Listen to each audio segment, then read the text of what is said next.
A facelift to Summoner's Rift, visual improvements to the game, matchmaking updates, and the new item are featured in this episode of the Patch Preview. I'm Freak, and I'll be your host for the show, introducing the various topics in this episode. For design input, we've recruited Morello, the lead champion designer. We're updating the look of Summoner's Rift. While we're hoping all of our players will like the new look of the map, the update is even more significant for players who use low or very low settings. In addition to the new look, most players will see better frame rates on the map, especially on low settings. It will completely depend on your computer and settings, but we've seen as much as double the old frame rate. With everything being redone, your current settings probably aren't optimal anymore. Head over to the video menu and set your options to what's best for your computer. We've rebuilt our heads-up display, or HUD, from the ground up. All of our players will see a frame rate improvement on all maps, no matter what settings you're playing on. We've also got some small visual improvements too. You'll see new icons, more readable text, and some better looking art. We're also including minion kills in the top right corner by your kills, deaths, and assists. In addition to the updates with Summoner's Rift and the HUD, we're giving Ashe a visual upgrade, complete with model, animations, particles, splash art, and voiceover. What can you tell us about this upgrade? At the end of the day, we're players too, and when we log in and see some of these, older art assets that don't meet our quality standards today, we want to go back and fix that. This is something you guys have seen before with characters like Kale's model rework and Gangplank's visual overhaul, and it's something you'll continue to see in the future with our older characters.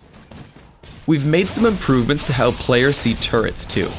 Unless we are trying to hide information like with the Fog of War, the game should always inform players of everything going on so they can make quick decisions.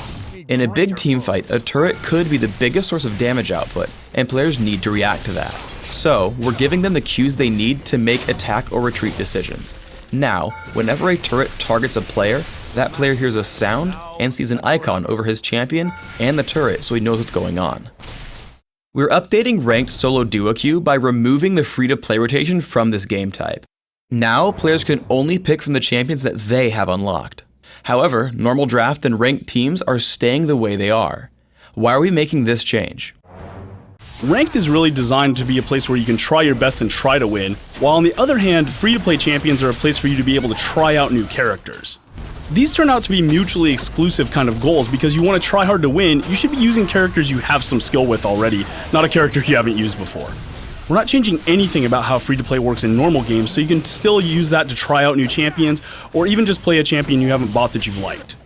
Ranked teams are typically made up of people who already know each other and are kind of bought into whatever experience they're going to have, so free-to-play is not going to change at all in ranked teams. To clarify really quickly, if you have a champion unlocked on your account during its free-to-play week, you can still play it in solo duo queue. Normal draft games are seeing a change that our players have been asking for. We used to give players in pre-made groups priority and always gave one of them the captain slot with banning powers and first pick. Now, whenever a player queues up for a normal draft game, he will have a 20% chance to be the team's captain every time, regardless of pre-mades. If he's not given the captain slot, an individual player will be given a random slot in the pick order instead of being behind all the pre-made players. If multiple players group up before the game, their host absorbs all of their chances, meaning that the host of a 4-man pre-made has an 80% chance to be captain. What are the goals behind all these changes to normal draft games? We wanted to make normal draft fair for solo queue players, and giving them a 1 in 5 chance to get any slot top to bottom really helps accomplish that.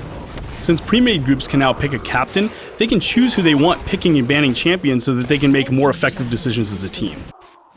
Chalice of Harmony is supposed to be this big I need mana item, but gets ignored because it takes up an extremely important item slot late game.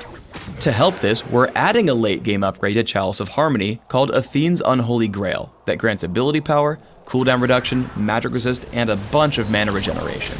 What effects do we think this item will have on the game? This late game upgrade will let mana-hungry champions like Anivia or Swain or Orianna to be able to keep onto their Chalice of Harmony and upgrade it into something useful towards the end of the game. Another reason to do this is to simply improve caster item variety and build options. Choices in your item build just allow you to customize your playstyle and kind of develop your own way to play your champion, which we always think is fun. That's it for this episode of the Patch Preview. If you want to check out the rest of our videos, head to youtube.com/riotgames. Subscribe to the channel if you want to see our videos the second they go live.